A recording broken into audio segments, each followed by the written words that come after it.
Sure. Hi, Eliza Krigman. I'm an independent writer, and I'm curious if you guys think that obituaries are a fertile ground for looking for feature stories. And if so, I'd love to hear maybe an example of that happening. I think so. I'm trying to quickly come up with an example. Anybody here might be able to, any of my staff, feel free to chime in. But I think so because we deal with so many different organizations and things people did, 30, 40, 50, 60 years ago, and they may have done something that still is relevant, but a newspaper hasn't written about in 30, 40, 50 years. And as we know, trend stories, if they haven't been written about in 3 to 5 years, are game again. So I've sometimes noticed. I would say that there are definitely great grounds for finding stuff only because the details are really rich and you can sort of put together probably a good story proposition based on scanning and finding an organization that sounds interesting. I think I did one actually years ago when I first started out. I don't know, somebody who belonged to what's it, not ukulele, but banjo? No. Mandolin? Mandolin club. And I thought, a mandolin club? Who belongs to a mandolin club? And it turns out it spawned a story about, and this was in '99 or 2000, about how mandolin clubs were still alive, even though, I don't recall anyone really playing mandolin since 1925. And in fact, there was somebody who was coming out with there was a record of mandolin marches, and there was a whole industry of mandolin players. And I thought, it's not going to shake, it's not going to break this town wide open. But it came up, it was a reasonably decent feature story that ran. I think you could also, if I could, Eliza, add in the sometimes for an internet kind of story, an unexpected popularity of an obituary subject might be. How can this be that pro wrestler Captain Lou Albano is like one of the top things? What circumstances led, from this group to that group to fans of Cyndi Lauper to whatever to NRBQ to make this guy super big, and it might say something about our society, or likewise, correct me if I'm wrong, guys. Last year, one of the most popular obits. Was it last year or the year before? Bonnie Franklin. So from a 70s TV series called One Day at a Time, that not who you would expect to be like your #2 most popular thing of the year, and why, and it might have been what this show meant to a generation of people when divorce became commonplace in America, and just sort of positively modeling maybe how it could even work. So that might be, and this year, not an obit, but Hank Stuber, the great TV critic for the Post, took an appreciation. We may have a straight obit, and he might use a similar themed appreciation of Alice, is that her name? B. Davis? Who played the, oh yes, that's right. Who played Anne the, did it, right. What? Anne played Alice, right? Anne played Alice, right. Anne B. Davis, who played Alice in the Brady Bunch, and how she, in a way, was sort of a faux mom for a generation of latchkey kids. So that might be a way of finding a more social context for something too.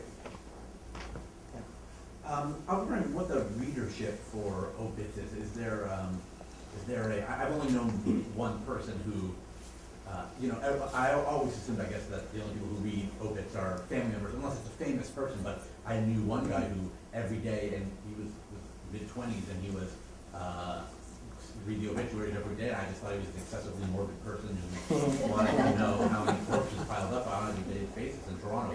But is there a devoted readership for obits outside of family members? Well, that guy could very well be excessively morbid. Yeah, I mean, the best example I can give you is that one of my former colleagues spent 40 or more years at the Washington Post. He covered the city government. He was an editor in the 70s. He covered sports for many years and wound up covering obituaries for the last 15 years of his career. And initially, he was sort of grousing about it. This was in the early 80s. But he discovered that more people who actually have to purchase the newspaper, not just colleagues inside who will tell you, hey, great job, because you got a story on the front page, but more people who matter, the readers, who have to pay for the product, although not so much anymore,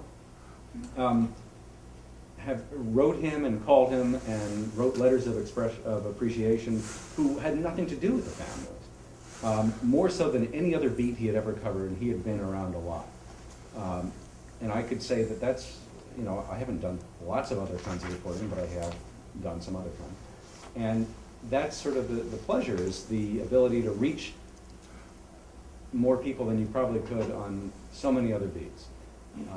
Touch the, change, without getting to the whole moral uplift question, but, touching their lives in a way that, because you made them laugh, over something you wrote in a newspaper, or you taught them something that they had no idea had ever occurred. For example, we had a story in today's newspaper about a guy who spent, a CIA officer who spent 20 years as a prisoner in China after his plane went down in 1952.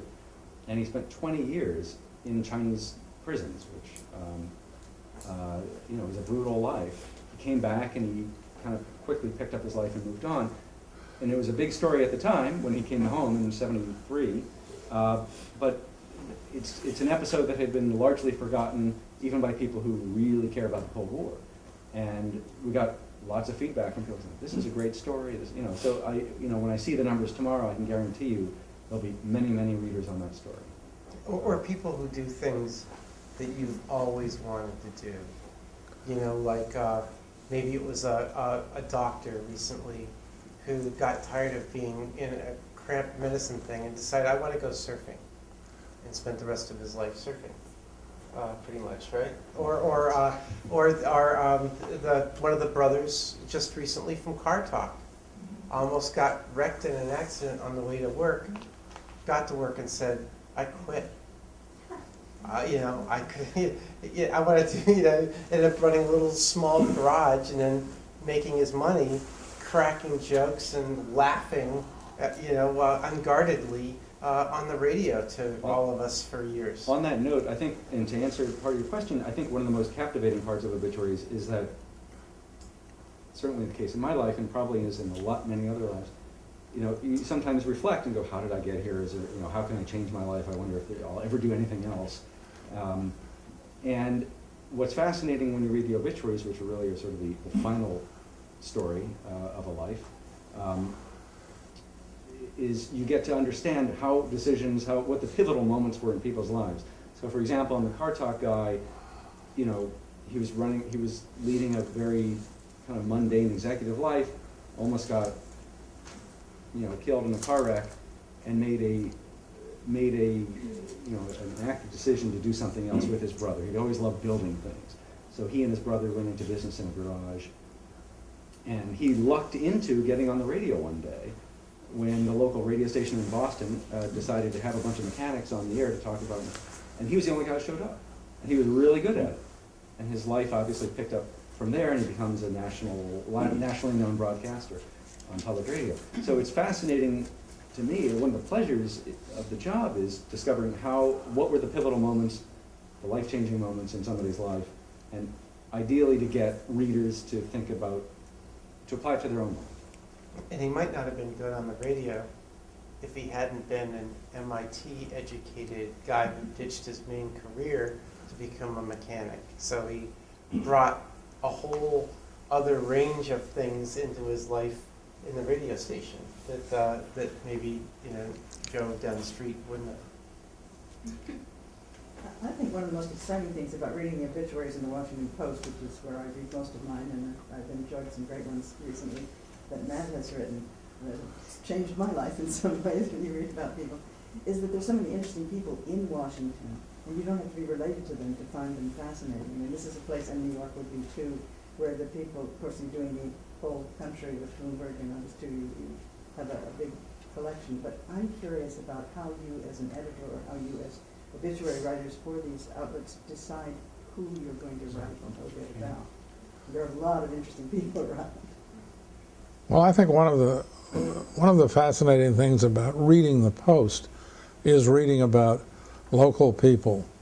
The Times no longer really does New York figures as such. Oh yeah, I mean, a former New York mayor will get more space than a former Philadelphia mayor, but they don't really focus on them, and they're writing longer obits, so they're writing fewer of them than they used to 20 years ago. But in the Post, you can read about long-term residents who were never famous, who may never have had their name in the newspaper before. And you get more of a sense of community out of reading those than you get out of reading the Times obit page, I think. We've just started at Bloomberg to get people sending us material and asking us to write obituaries. And that's a huge advance for us. And one of the hardest things to do is sometimes we'll see in, this website legacy.com, which accumulates paid death notices from newspapers around the country. Paid death notices, of course, being what families write, obituaries being what we write based on our news judgment. And the paid death notice might suggest the person had a long career on Wall Street, which would get us interested. But we then have to reach out to the family and sometimes sort of talk them into talking to us. Make sure he wasn't indicted. Family might not have had space for that. Well, I also find, I thought you were going to say this, those death notices are rife with errors. I mean, and you can totally understand it. I mean, you talked about it's not just, you're in grief and you're writing about the person who you just lost. But even you taking that away, there's so much myth and legend in families, and you see things in the death notice. He invented such and such. Or he was the first to do such and such. And my editor will often say, "You got to get on this. He was the first to do such and such." I said, "I'll get on it, but don't assume he was the first to do such and such." Somebody else may have invented sliced bread first. Someone else might have. But we just had one where I mean, that to me, because we actually had people in New Jersey reach out to us for someone who wrote a financial newsletter. We've written some interesting stories recently about one of the sort of generations in finance that's dying off are the people who in the 60s and 70s wrote printed, mailed newsletters, Market Watch newsletters, weekly or monthly. And then, in the 80s, they got really high-tech and faxed them to people. And now everything is just way too quick for anybody to wait for a newsletter in the mail and find out, whether the stock is creating where's the bottom and that sort of thing. But we had done several and they come out really well. And so we got a family in New Jersey that reached out to us for a gentleman named Ray DeVoe, who I had not heard of, but he provided the information about his newsletter and we looked into it. And our reward was that he had, and this was way down in the material the family sent, but it's talked about that he had come up with the phrase, beware the dead cat bounce. Oh. And we looked into that, and what he meant was he was talking about when a stock is plummeting, but in one day it seems to stop and tick upward. And his advice was, if you throw a dead cat off the roof of a building, it's going to bounce a little bit, but it's still a dead cat. Meaning, don't buy that stock that has one big day. So that was one great day where I figured, that anecdote to me was our reward for years of sort of trying to work our way into people's consciousness as a place to send their death notices. But I don't think we've really answered the question as to how you choose. And so I'm not an editor. They get chosen, and I get chosen to write them. And at the Times, I'm sure they've got advance obits on every former president. How many other, they've got people of some distinction. If they're either near death or over 80, they try to get them. But it's not encyclopedic. And exactly how they decide who's important and who's not, never quite understood. I'm sometimes surprised that they want me to bother to write about somebody, but generally will do it. But you guys make choices and I don't, so why don't you help her with that? A couple. Well, I mean, there are a bunch of questions that sort of arise instinctively more than having to go through a list of does this person meet certain criteria. Principally, the thing you want to know is this person of such towering importance that you have to write it? And of course, if the answer is yes, then you do it. It's always the art of the possible because it's going to depend on how much staffing you have on a given day, how much space you might have. And once you have, if the person of towering importance has died and then 3 or 4 other people have died, you got to sort of make decisions on how you're going to proceed. Ideally, you don't have to prepare because you have it ready in advance. In which case, you just put it up within 5 minutes. The discretion comes for bigger obituaries, depending on the whim of the editor. Really, you have to sort of have an idea of whether this person led a fascinating life or just sort of a mundane life, but was kind of important anyway.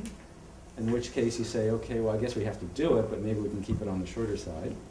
I mean, it's just the standard news judgment that you would apply to any kind of story, except it's about a life.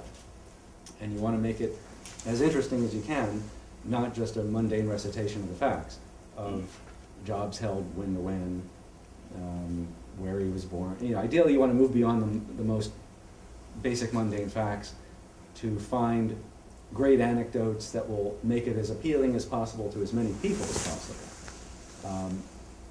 If those anecdotes are not there, then it's going to be a much smaller obituary. If they are there, it can turn an ordinarily second or third tier kind of story into a far more interesting piece. I mean, for example, there are many people we write about who didn't change the course of time, but have done something so fascinating that I get captivated, or Matt gets captivated, or Emily gets captivated, and when you assign something to a reporter, usually it's like, really, you really want me to do this? And then I've had many times when this is really interesting, I'm going to need an extra day, or sometimes.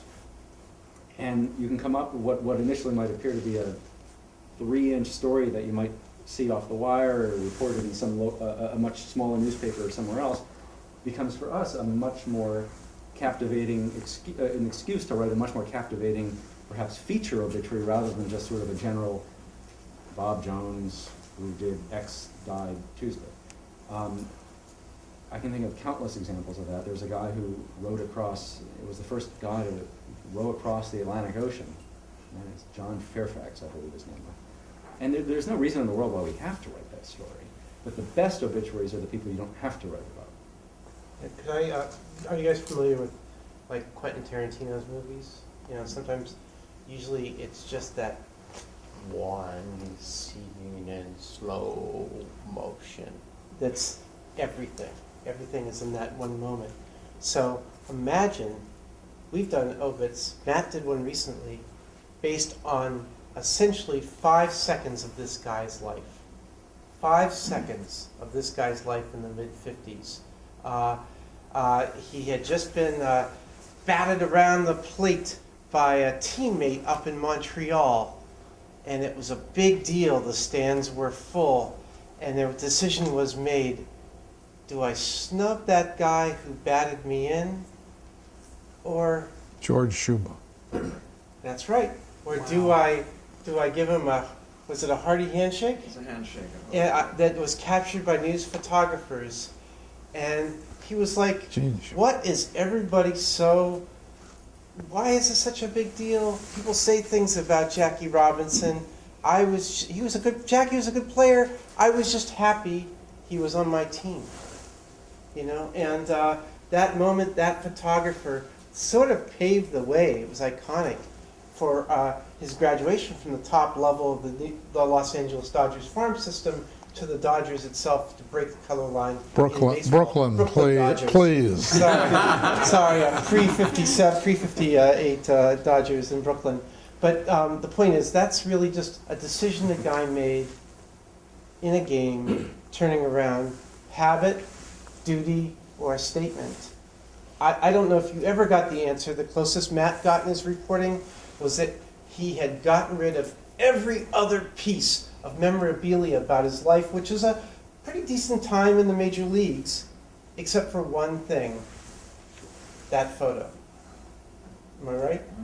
Yeah, so sometimes it's just that you have one chance in your life to show character. I mean, I don't want to be uplift. We're going to get knaves and scoundrels in here too. But, here's somebody who did something that was the right thing to do, either unconsciously or as a statement. Well, And- Frank Wills. Yes, Yeah. mention that 5 seconds, that 15 seconds, that half hour at most, right? Yeah. No, he found some tape over a lock in the Watergate building. He took it off, didn't think anything of it. Came back half an hour later on his rounds, found another tape over the latch again, and called the cops. But for Frank Wills, Richard Nixon might have served out his second term. And maybe not, but no. And if you said, this was in 2000 when he died, I suspect that on most college campuses at that point, if you said, hey, you hear Frank Wills died, everyone would have said, who? And We're in the newsroom. So. Pardon? We're in the newsroom. Yeah. Yeah. Probably so. Probably so. Anyway. I have a question. When you're trying to really do a thorough job, you've picked who you want to get, you know they're going to be interesting, you found some good background, because we can get lots of background on some people. But you need to check with some real people to get certain facts. But these are alive, the topics you're writing about. How do you broach that without saying we want to write about your cousin when he dies? I mean, is there a tactical way to get into this that people kind of accept that aren't offended by? Because we find that really difficult, just to get stuff other from articles and books, when you need to just check things out and make sure your facts are just right and get some information. I think reporters find it harder to ask than people find it to Really? answer. Okay. Yeah. It's good to know. It gives you a ghoulish sense that you're doing it, Yeah. but for the most part, people will talk to you. Maybe not. Bob Dole wouldn't talk to me about Pat Moynihan. He would talk to me about Robert Byrd. He felt much closer to Moynihan. And these were advances rather than not calling up people on the day somebody died. But, Of course, saying we're the Times or doing it for the Times helps, because everybody wants to have their Times obit just right. and they assume that the subject does too. Yeah, right. Yeah. But I don't think people want their obits anywhere to be wrong. Okay, that's good. I think the more, and usually you're doing it because somebody is of a certain age or somebody's told you that they're ill, and I found that most people are willing to take the call just to get things right. And you explain that, listen, if something happens, I'm away or it's late at night, this could go in wrong. And I'd rather, if you don't mind, can I ask you just a couple of very quick questions? Usually it's like one or two things that you have a question about. If it's factual, you see a discrepancy somewhere. One other thing about obits that's different from a lot of other news stories these days is I think a far greater percentage of the things cited in an obit are not sourced.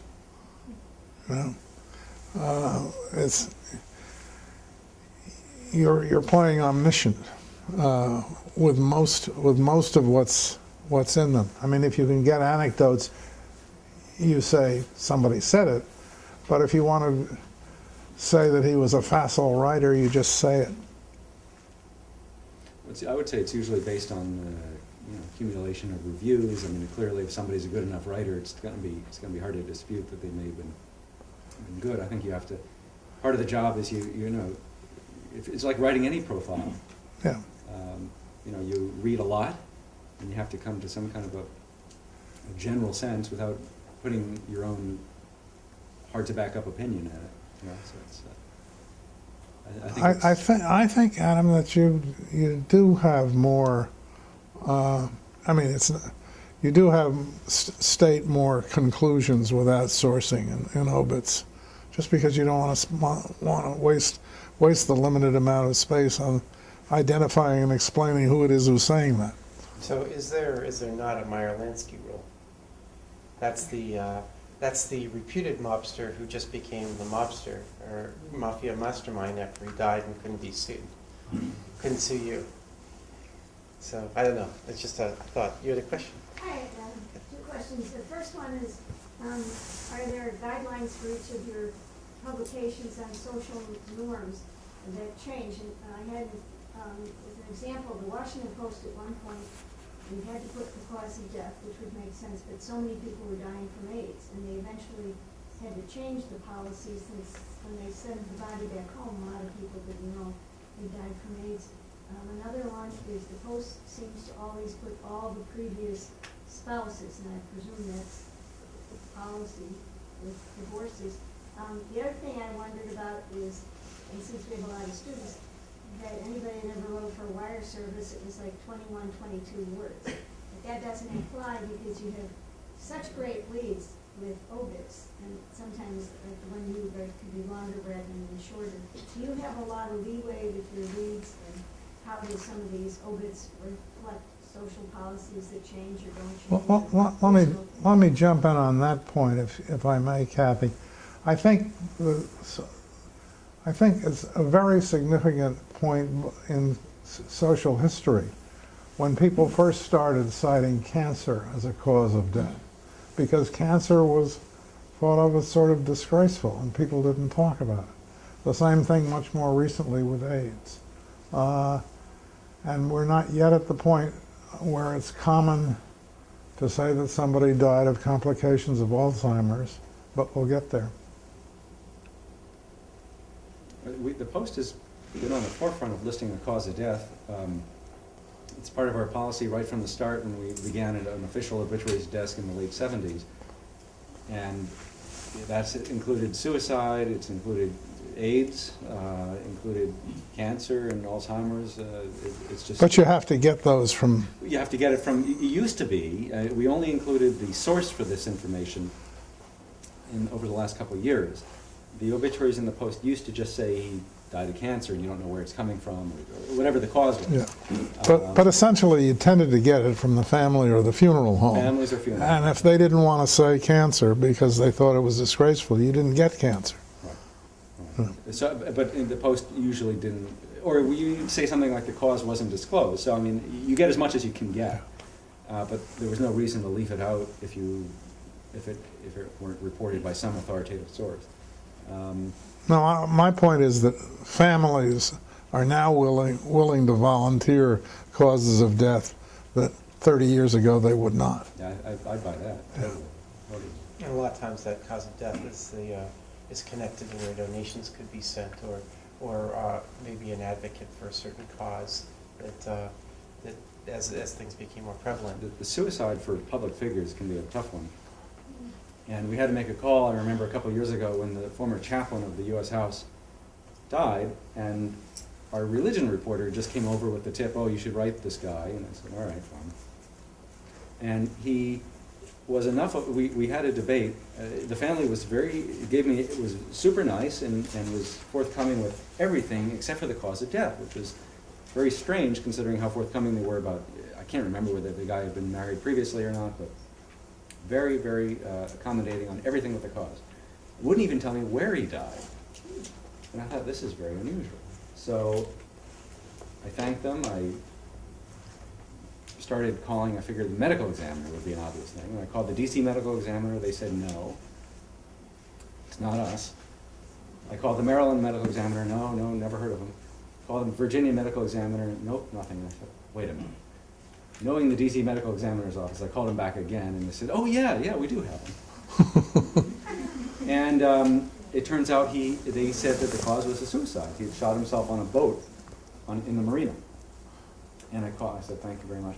And I called back the family, and they were very unhappy about the fact that I would cover this. And the question was, well, do you run the obituary even if the family didn't want the story to appear, as I recall.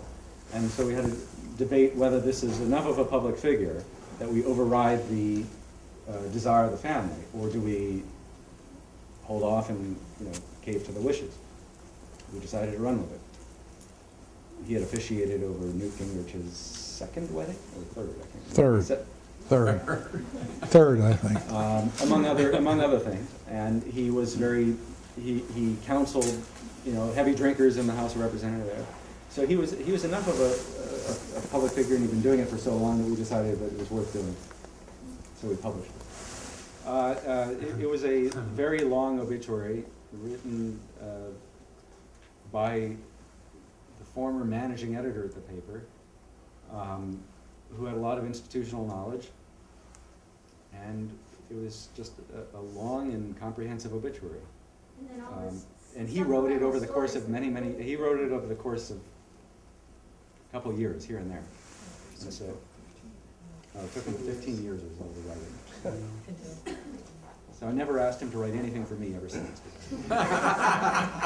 Larry, I was gonna ask you a question. A lot of times people are saying it's Miles Davis, and then all the creativity comes between the commas. And then died Sunday in Los Angeles. He his publicist said he was, 67 or 73. But have you done like that what's the Who 7-word clause? obit or with another graft? And then what have you done in terms of alternative presentations of obits, or has it been the fairly standard name, comma? Yeah, right now for as long as I've been at Bloomberg, it's very structured. The Richard Widmark one I wrote, which was the first advance obit I tried, I started actor Richard Widmark, and they came back and said, no, you can't have actor, it's got to start with the name. It's very, even at Bloomberg, it's unusual how strict the rules are. So it starts with the name, comma, who, has died, period, no age right there. He, she, was, age. Second graph left empty to be filled in. And then the headline too, name, comma, something, comma, dies at, and then you leave two figures, or if someone's turning 100, you leave 3. I mentioned the financial newsletters, and I had prepped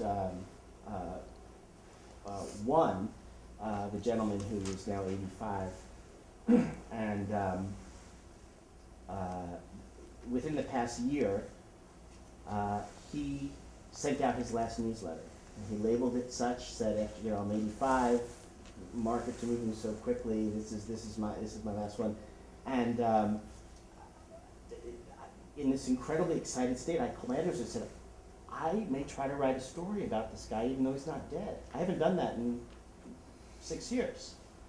And they thought, great, we have all this material about him in his advance obit. So it's sort of halfway done, like right about, like the end of an era. It's almost more interesting that his newsletter's ending than whenever he ends. It's another form of obituary. But those were muscles that I hadn't used in a while, trying to figure out a lead that wasn't so structured. But actually, one of the pleasures of obituaries, even, you want the lead to be as riveting as you can, but one of the pleasures of obituaries, unlike a lot of other newspaper stories, is they get to the point right away, so you understand why you're bothering to read it. No, hardly ever an anecdotal lead. Very rarely. You have to be careful when you do it, because, sometimes they work well, but you gotta be careful, because otherwise, people are reading the paper fast, and, you have to think of how people read newspapers, if they read them at all these days, is just kind of scanning, and you have to capture their attention with what's important about the person fast. And if you go on a leisurely anecdotal lead that kind of meanders, and granted the headline says they died, but you want to be able to explain to people who may never have heard of this person why they should bother spending time getting to know about them. Because often the accomplishments are 20, 30, even 60, in some cases 70 years earlier. Guys, maybe one other question. Okay, I'm going to get you. My last observation is the beauty of sitting next to these folks is a day like yesterday, when I'm looking at this story from The Guardian. It was really cold yesterday. And it's an obit on Harper Lee's big sister. And I'm thinking, we should have that obit. And all I can hear is Emily saying, so wait, could you confirm for me that middle name?